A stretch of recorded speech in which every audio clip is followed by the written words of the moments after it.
Great job, class. Now that we understand the importance of doing the right thing all the time in that last 2MC, we're ready to move on to our next activity, how to blow the whistle and when to step forward when something goes wrong.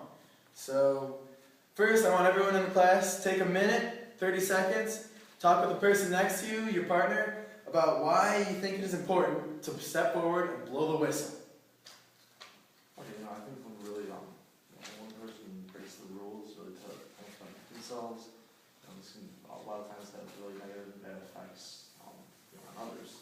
I don't consider that as oftentimes. Yeah, definitely, especially like with BP, the oil spill, if someone would have stepped in, that could have helped a lot of people out and they wouldn't have struggled so much. Good job. I like what you guys are saying. Can you repeat that one more time for me? I thought I heard something good there. Yeah, when someone really almost breaks the rules to try to to make themselves advantageous to benefit themselves. Yeah. I really sometimes think that it oftentimes hurts others instead of really and really having good effects on others. Definitely. You know what, Ryan? Great job. That was so good. I want you to say that in front of the class for everyone to hear. Okay.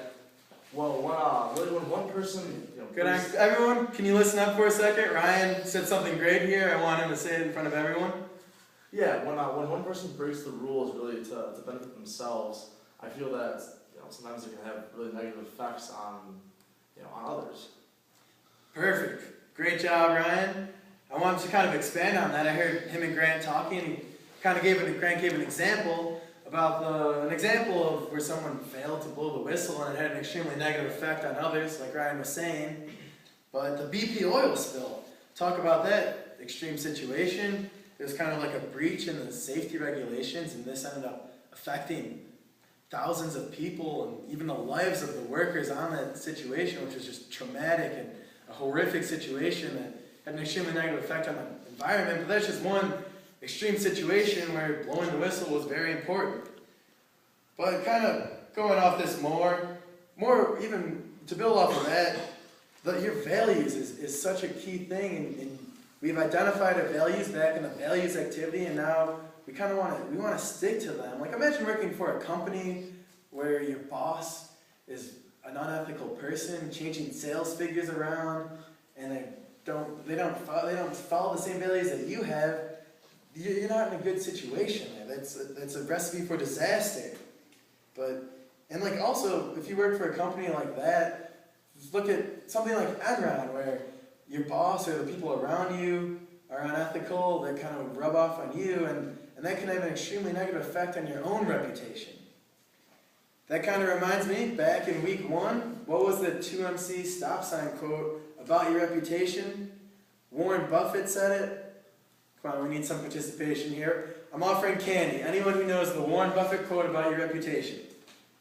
Grant, what is it? It was something about, he said, it takes about 20 years to build a good reputation, but it could be destroyed within 5 minutes. Bingo, piece of candy over here.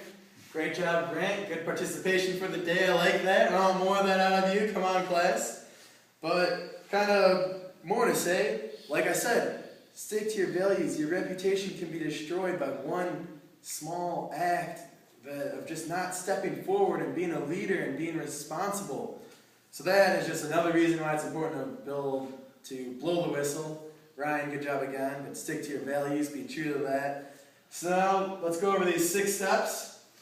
When you are in a dispute at work, what you should do when deciding when to blow the whistle. First thing, consider alternative explanations.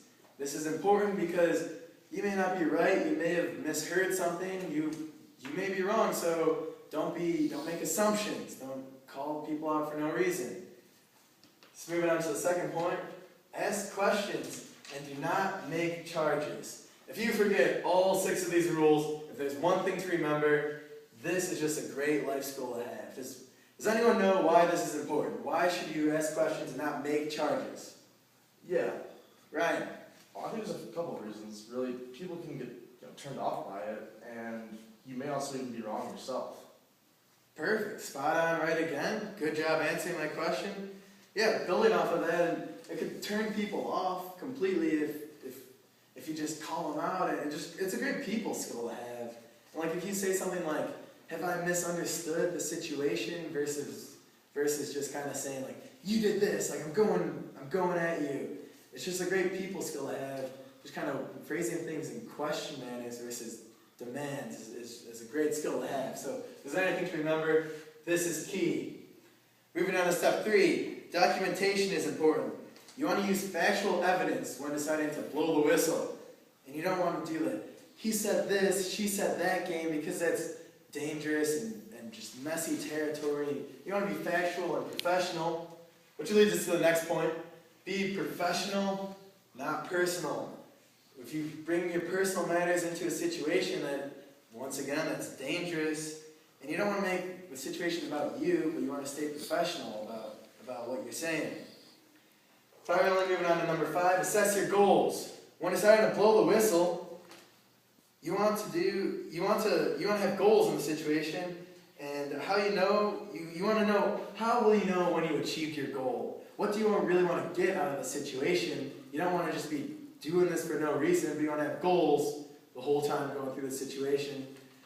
And finally, moving on to our last point, seek advice. Seek advice with a trusted person, a friend you can trust, and listen to them. If you can listen to an alternative perspective, see someone through a different person's eyes and realm, it's always good to have like that second perspective to know if you're completely out of line here, or if you're on the right track here and you should really pursue and successfully blow the whistle. That's an always good skill to have. So everyone, the takeaways. Do the right thing all the time. Incrementalism is dangerous with a slippery slope. You could end up somewhere where you never thought you would be at. So that's why you want to make it a habit of doing the right thing. And don't be afraid to step up and blow the whistle. And don't be a bystander. Be a leader there. So great job, class. Now we're ready to move on to an activity where we make personal scripts for situations where we feel it is necessary to blow the whistle.